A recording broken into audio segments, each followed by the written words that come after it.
What's going on, everybody? I'm just messing about here, trying to see if I can get the live stream on my phone as well. It's all a big experiment. That's all this all is. Is that even good English? I'm not sure. Hope you guys are having a good week. I hope you enjoyed the show on Tuesday. We're going to get to the Fly River Turtle in just a little bit. But right now, I just wanted to maybe talk to some of you folks out there and see what's going on. Oh, yeah, look, you guys have to watch an ad and everything. There's a little bit of a delay. Let me mute this, and we'll get right to it. So what's going on, guys? There's a lot of Australians on the chat room right now, which is pretty cool because I love Australia. I have a lot of friends down there, Peter Birch and Colin Schumark, the Critter Cam guys, giving them a shout out because I enjoy their hijinks so much. Hopefully we'll get back down there. What's going on, guys? I'm glad to see you all. Let's see. Hey, Ethan, man, I'm doing good, brother. All is good, man. Weather's been good. No hurricanes on the horizon. All the animals did well. You guys must have seen the bonus video Sunday night. Really amounted to nothing more than a fairly strong tropical storm. So all the animals did good. All the fences, all the caging, everything's great. Really, really pleased about that because, as you can imagine, not a lot of fun cleaning up after a hurricane, but to be honest, I had minimal work and everyone was happy. So I hope you all saw the show this week. It was a lot of fun to do. Well, let me rephrase that. Building that pond in July in Florida wasn't really fun. I ain't gonna lie to you. It was brutal. It wasn't so bad digging. Kyle dug with his nice Kubota, but unfortunately the poles, yes, the big telephone poles that I had to chainsaw, then I could only load the trailer. I could only load 22 poles at a time, and I wound up using 198 poles. So I don't even know. Someone do the math for me, because that's how many trips I had to go back and forth to my neighbor's yard to get the poles and bring them back, and then I had to stack them. So it was kind of like this Conan the Barbarian workout, as I mentioned. But it was good. It was good. And then someone on the comments of that video had the bright idea to use the tractor backhoe to dig a trench and then put the poles in and then backfill them, and we did that. But the trench was about that deep and some of the poles were bigger, so I had to dig them out anyway. But the pond is really cool. Another thing that came up in some of the questions about that video was the fact that you know, I had said it's going to be the pond is going to be for some Southeast Asian turtles. So things got a little wonky. Yes, it was built for this type of turtle. And if you go back to the YouTube channel and watch the video giant turtle unboxing from a few weeks ago, it was for those turtles. However, I had to get the pond up and running before those turtles came in. And what fun is a pond without a turtle living in it? So we put the Fly River turtle in there. So some of you thought maybe I made a mistake about where the Fly River turtle is from. It is not. It is from Papua New Guinea and Northern Australia. So I know where my Fly River is. Let's see, man. We got some questions. I want to talk to some of you. What is the easiest iguana to tame? From Herman Blue and me. That's a cool question, actually. I have my own opinions. These are all opinions, guys, because some folks are going to say, oh, the rhino iguana, or oh, the green iguana. For me, Cuban iguanas, for me, and to be honest, I only have Cubans, rhinos, and a Lewisii, a hybrid blue and Cuban iguana. And basically, my Cuban iguanas really seem to have just tamed down. If you guys watch some of the videos, you see Señor Guapo. In fact, if you watched the aftermath of the hurricane bonus video last Sunday, which is up right now, you can check that out afterwards, you'll see how easy it was to just pick Guapo and Lola up and bring them right back. That was easy, except getting the poop on my hands was not fun, and that grossed a lot of you out. Yes, so I think it's the Cuban rock iguanas. And the way that I like to tame an animal, especially a lizard, is to provide them with a decent sized enclosure and then go in and sit there. Go in and bring food. Allow them to investigate you. Don't always go trying to pick them up because you look like a predator, especially when they're small. And I had gotten my Cuban rock iguanas in August of 2004. So those guys, obviously, they were this big in that big enclosure. So I'd go in and sit down and they'd learn to come over to me And that's how I did it. Time, patience. Similar thing also with Slinky. But as you know, Slinky's temperamental, as you saw in the video on Sunday. So Slinky is one of those that I'm going to have to continue to work with. And you know what? He may never like to just be handled all the time. He'll allow me to pick him up and put him in the water, move him if I have to. But as you saw, after being in a box for 24 hours, he was not happy. Let's see what other questions we got here. Let's see. Can you shout out to Mia and Rome? Hi. Did I do it already? I think I did it already. Good. Luxembourg, Europe. Very cool, man. Thanks for your great vids. When does the DVD come out with the episodes? Thanks. You know what, man? I don't know. We're not doing the DVD. We got YouTube, brah. YouTube works good, and it's better on the environment because we don't have to print on plastic things that most of the time people just chuck and don't use anymore. So not going that route. Do I have a blue-tongued skink? And you're from Finland. Benjamin Bjorkson. I believe I said that right. I'm sorry, Benjamin. My Nordic languages are lacking. But I do not have a blue-tongued skink. I fostered one for a very short amount of time.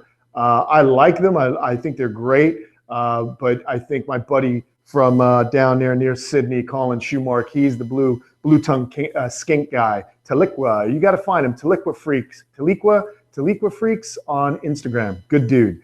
All right, let's get another couple of questions, and then I'm going to pull out the animals. How's the heat pad and the glops fan? Did you ever get it fixed? Funny you should mention it. Crystal Ward. Funny you mention that because before the show here live, I was just out getting it all strapped back in. Seems to be fine. They just knocked it off. They might, I think Darwin got upset being locked up for that amount of time, and she probably raised up and just pushed it away.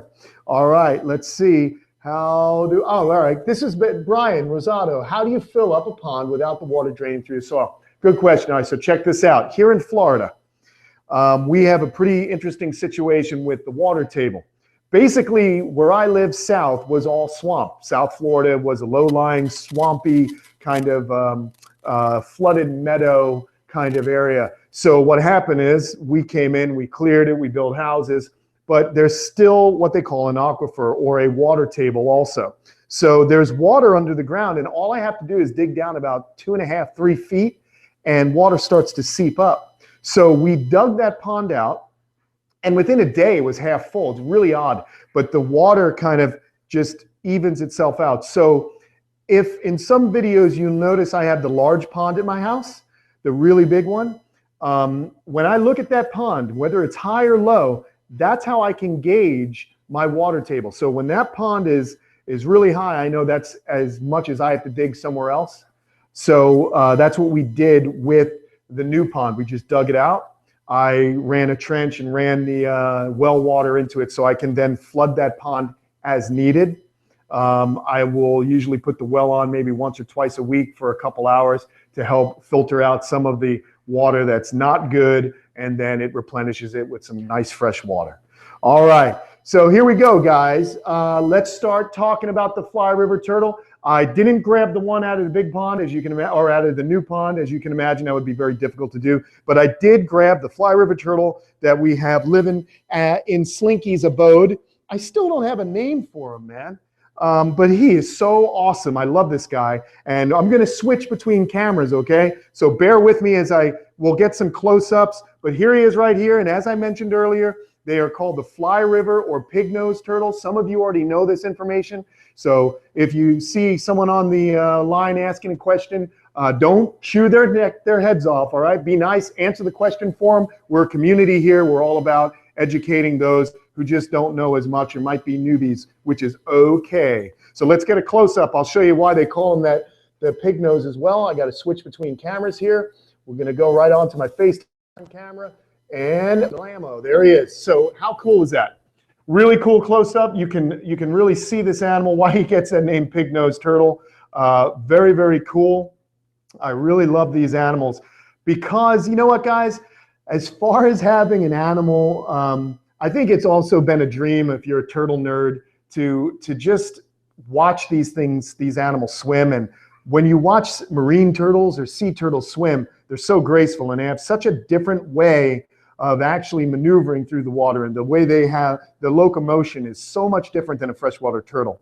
Freshwater turtle alternates strokes, whereas the marine turtles will use their front flippers to drive themselves forward, and that's exactly what this guy does. He swims just like a sea turtle. And if you've ever been to a zoo or an aquarium and you've ever been able to see them swimming through an underwater viewing area, it is so relaxing, man. They're very, very graceful, beautiful, beautiful animals. He's waving right now to everybody. They're really rad, man.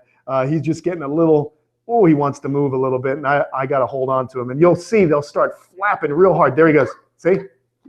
It's kind of like a crazy little dance. So he's just doing his thing. We're going to talk about him. He's fine to be out of the water for a little bit, because after this, I'm going to bring him right back in, and he'll be fine. So these are omnivores. They're going to eat a little bit of animal matter, mostly scavenging, but a lot of what they eat are fruits, vegetation in the wild. These guys are very, very interesting animals. Now, when you keep them in the captive situation, they're going to eat some of the tortoise diet, some of the prepared turtle diets, romaine, banana leaves. This guy eats the pothos vine that comes down into the water. He has no problem with it. You can feed them any kind of aquatic vegetation like hyacinth and duckweed, some water lettuce also. But the other thing that you got to know about these guys is they're pretty aggressive to other reptiles kept with them from time to time, or certainly other fly river turtles. So that's why I have this guy separated. It is a male. All right, he's a little young, so we're going to wait and see before I officially name him a male, but it's looking like it is a male because the cloaca is towards the tip of the tail. If it were a female, that cloaca is going to be a little closer. And so basically, these guys, when kept in a community setting, if you don't have a large enough pond with a lot of visual barriers and places for them to hide, then you're going to get some nipped shells, and sometimes they'll even chase a weaker animal out of the water, which you know is not so good for a species like this because they are really not designed to move about on land. Something else about these flippers, you see the two claws on the flipper? It's pretty interesting, man. Those are, you'd think they're vestigial, but they do come in handy for these guys. They come in handy because when they're grabbing anything to eat, they'll shred it up with those claws. They'll hold it, and then they'll shred the claws, shred the food item, and so it comes in handy that it helps them hold their food when they're underwater. Pretty neat that they have that. Not a lot of people get to see those two little claws. And basically the flipper is a hand that is modified and evolved to kind of have more of a paddle shape. You can kind of see where the digits, where the flanges, that's what scientists call your bones in your fingers, the flanges, you can kind of see how they're elongated and they create that flipper. Really cool. Let's see. Are there any other? Let's see. Can I quote Kenan for you here? Just read a lot of books. Yeah, that's what I do, man. I read a lot. Let's see. Do I own any other lizards than Slinky? Yeah, I want to answer questions about this guy here. Yeah, I like the name Kahuna, dude. That's kind of rad. Crystal, you're pretty creative. Yeah, Kahuna, the big Kahuna, or the medium-sized Kahuna hanging out right now. That's kind of a cool name. Kahuna. All right, maybe it'll stick. All right, man. So basically, these guys, there's a good question actually. Red Bull 357, can they breed? Right now, the only institution in the United States that has bred this species is the Bronx Zoo. To my knowledge, no private keeper or someone like myself has actually bred them. That would be great because any animal that you get, which these are hard to get, you can't really buy them. These were loaned. These are on a breeding loan. These are on a holding loan from the Turtle Survival Alliance. You can check out the Turtle Survival Alliance at turtlesurvival.org. So these animals went to keepers that belonged to the society and that they had the space and lived in Florida. It's very difficult to purchase one of these because the ones that are in country are animals that were poached out of the wild. These came as babies. They were being poached, being black marketed through the black market pet trade. Fish and Wildlife confiscated them. They went to the Turtle Survival Alliance, who placed them at zoological institutions across the country, But as we know, these can be aggressive, and once they get to a certain age, they really start biting up on each other and they take up a lot of space. So the zoos needed to find safe places for these animals to be housed. And the hope is that we can breed them in captivity. So that would be great. Another really, really interesting thing about this species, and you can actually go on YouTube and search this out. The females will come out and nest, and they'll lay their eggs on the bank, just like a sea turtle. But the interesting thing that happens is the eggs don't get triggered. They'll incubate for a while. The water levels then raise. And it's incredible. It actually triggers the baby to hatch. So in many cases, the offspring will hatch underwater and then swim right to the surface to breathe. It's really remarkable to see. Very, very cool. Nicholas Hormuth, I have plenty of fish in my pond. I got tilapia, I've got gambuzi, I've got some bass, I've got a lot of fish in my ponds. All right, cool. So let's see, who else do we have asking questions? Hi from Canada, when I put fish in my, I got bitten by a turtle tortoise. Of course I've been bitten, Ben. Let's see, more into fish, but I've seen a big one from time to time, the fish and reptile store. I assume you're talking about the turtles. This animal just has a pink tinge because it's pink. He's got a pretty little plastron. Okay? See that? Really, really cool animal here. Very, very fun. Yeah, Pokemon is not good, dude. I like that. Good man, Maze Dog 901. Kyle was obsessed with Pokemon for a little while there. I was concerned. I thought we lost him. But he came back to reality, and the fad that is Pokemon has gone bye-bye. Say bye-bye. Very cool. Let's go back to the wide. We're going to go back to the wide shot. I'll get to some of your questions right here, guys. And we're going to keep this one at around a half an hour. Because I got to get this little guy, wait a second, hold on. I got to get this little guy back into his enclosure. I want to make sure, oh, that's what I'm doing. I was messing with the volume. Sorry, guys. I don't have a director here. My director's in Connecticut right now. I'm doing all the heavy lifting, as you can see. So this guy's really great. I'm going to put him back down, and we're going to answer a few more questions. So if you have questions about him, I'll pull him back out again. He's just going to relax. He's kind of heavy. All right, let's see. Very good question I think we got here from Bolem04. How is the water mixture saltwater for the Australian fly river turtle? Invested here in Luxembourg as two, and he mentioned it. Forgot to ask percentage of saltwater in the tank. That's a good question. Some animals, some turtles, like any terrapin in the United States, when we say a terrapin, it means a turtle that lives in brackish water. So, you know, that's different in different parts of the world. But like, for example, in the United States, we have the Diamondback Terrapin, which lives pretty much, it lives all the way from southern Maine, all the way down the Atlantic seaboard, around Florida, up into the Gulf Coast.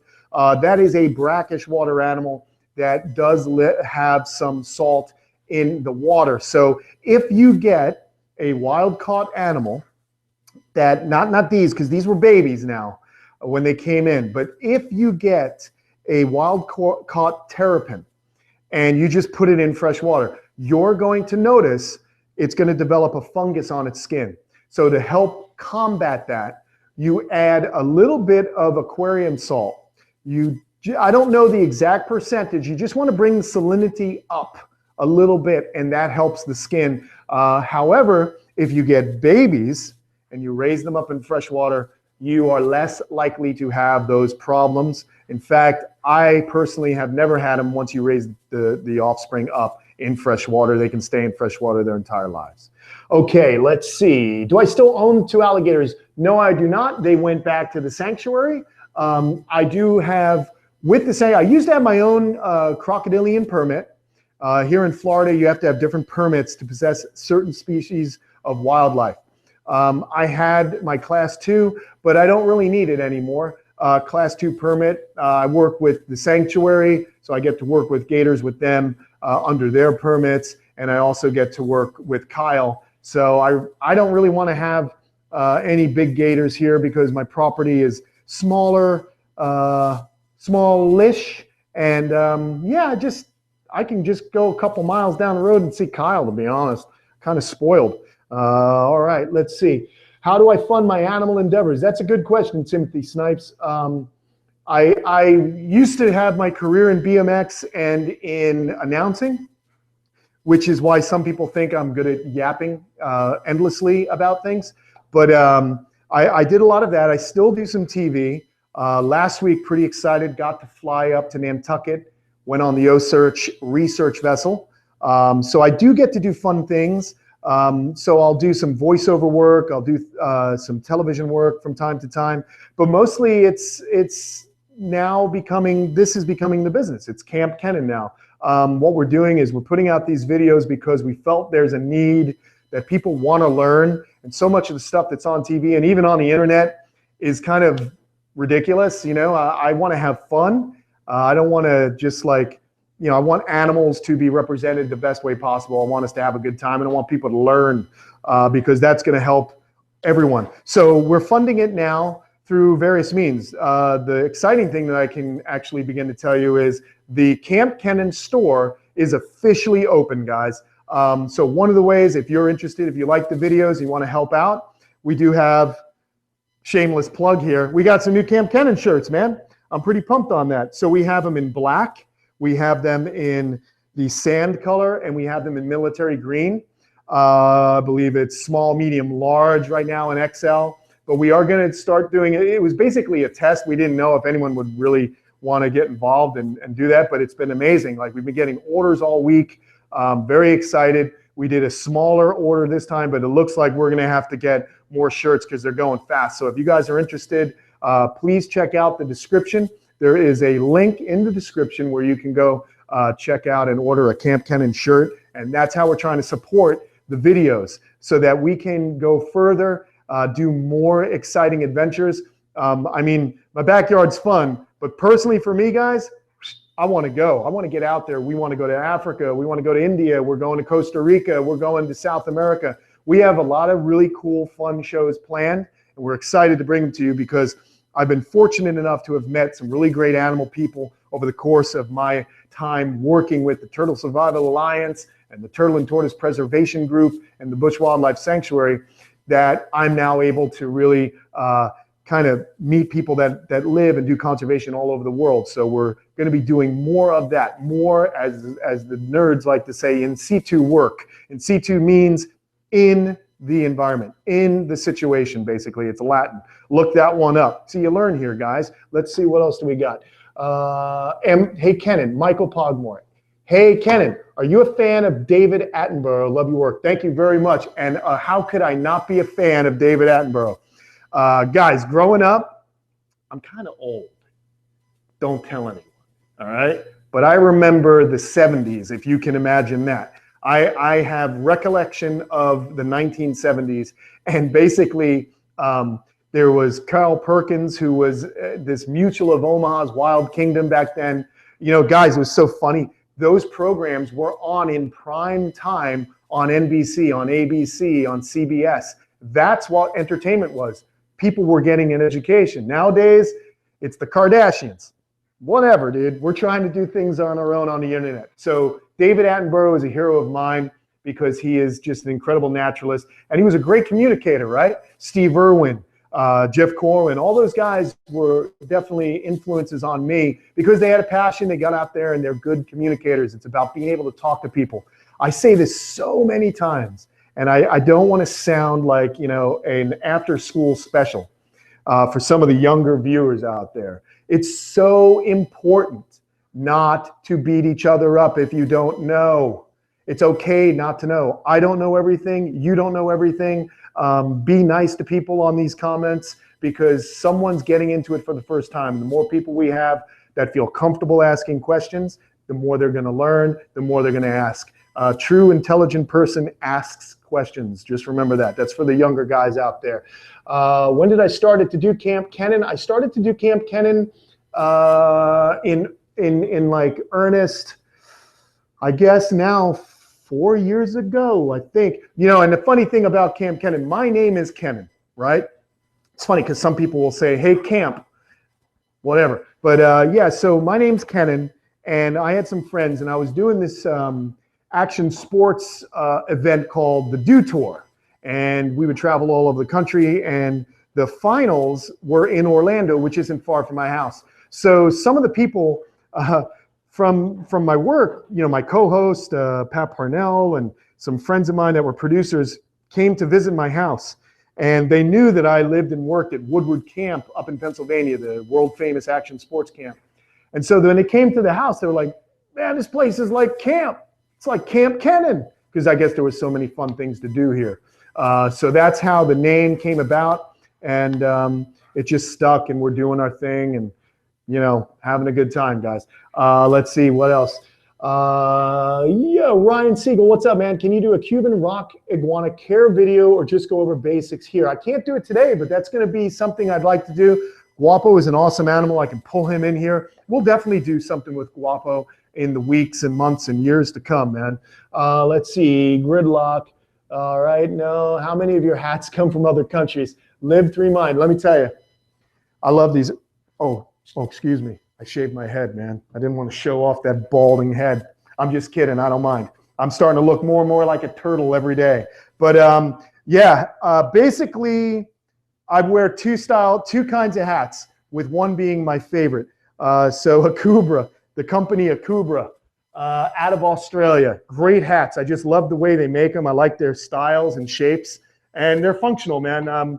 You don't want to ever burn your scalp. It's painful. I don't really play baseball, so I don't wear baseball caps too much, but I'm always outside, and I like to keep my face protected, keep the wind and rain and sun off my face, so I love Akubras. This particular one is called the Golden Spur. I've got 3 that came from Australia, 4 that came from Australia. It's kind of fun to go to Australia and buy a hat. I'm a nerd, what can I say? All right, so Timothy Snipes, my house is going to be a less expensive and cleverly named version of Kamp Kenan one day. Laugh out loud. Yeah, that's funny, dude. You can name it like, I don't know, Timmy's Jungle Abode. Who knows? FYI, guys, I think a lot of people get the impression that I spend like heaps of money. And this place is not, you know, I'm not a millionaire. Definitely not. You know, I'm a working man. So basically, because of that, you got to get creative. Use materials that are being recycled. You know, look at the layout of your property. See what you can beg, borrow, and that's not really steal, but that's a term, beg, borrow, and steal.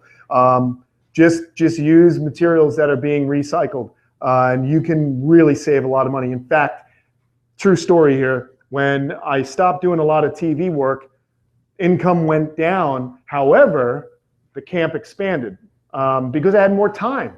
Time is valuable. Time is money. And if you have the time to build and learn how to build, you can do a lot of good things. So that's what I did. Freya Bessett here. Yeah, I do sell animals. Right now, we don't have a lot of hatchlings. I have some Greek tortoises. They're $200 plus shipping. You can email me at kampkenan@gmail.com if you're interested, with your address or zip code, and I can send you a quote. I've got 3 of those left, but that's kind of it. I'm out for the season. We're going to start up sulcata egg laying season. We have cherry head eggs. We have redfoot eggs incubating. We've got rhinoceros iguana eggs incubating. All sorts of cool things going. You know, I'm going to check the incubator and see if anything's actually hatching. That could be a cool little bonus live thing. Let's see. I don't think anything is, but I'm going to check for you guys. Let us see. Ooh, well, the rhino eggs are kind of starting to shrink, which is interesting. I'll pull one out and I'll show you. I'm looking for any tortoises that might be hatching. Nobody's hatching right now. I'm going to pull out a rhino egg, though, and show you something. Please, I'm coming back, friends. All right, so check it out. You guys see me here? I think you can see me. So this is a rhinoceros iguana egg, and it was completely round like a few months ago, but as they get closer to hatching, they start to dent. So I will be getting some baby rhinos soon. I want to get this guy back in, so hope you guys can all see that. But that's a rhinoceros iguana egg, and it's a leathery shell, and right now there's a rhino baby in there. So let's get him back in the warm incubator so we don't screw anything up. But check back next week, man. I'll do a little segment at the end of each live show, and we will check the incubator together, and who knows, maybe we'll find an animal that's hatching out. So that's it, live show. It's 4:30. It goes so fast. I can't believe it. I really appreciate everybody joining us. We're so excited about the channel. Guys, I just want to say, if you like the channel, please share us over all the social media platforms. We're trying to grow so we can bring you more really cool, fun content. Don't forget Sunday night, we're going to have a bonus video, and it's actually going to be pretty funny. It's a new bonus series that will come sporadically throughout the year called Touch My Snake.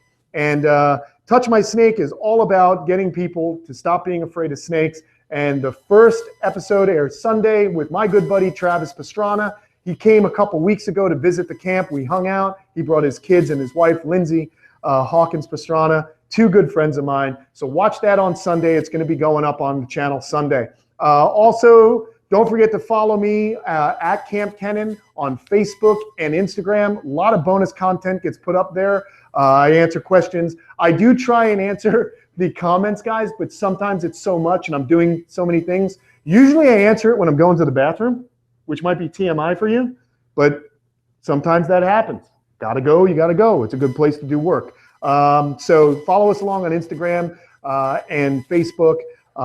Thank you. Share, subscribe. If you guys don't forget, we got the Kamp Kenan shirts. We are going to have children's sizes. We are going to be doing it. So children's sizes, double XLs, that's all coming. This was a first run, getting used to it. Let's say goodbye to our buddy, the Fly River Turtle. Thanks for watching the show. We'll see you guys Sunday, next Thursday, and don't forget the show Tuesdays. Thanks so much. I think he's peeing.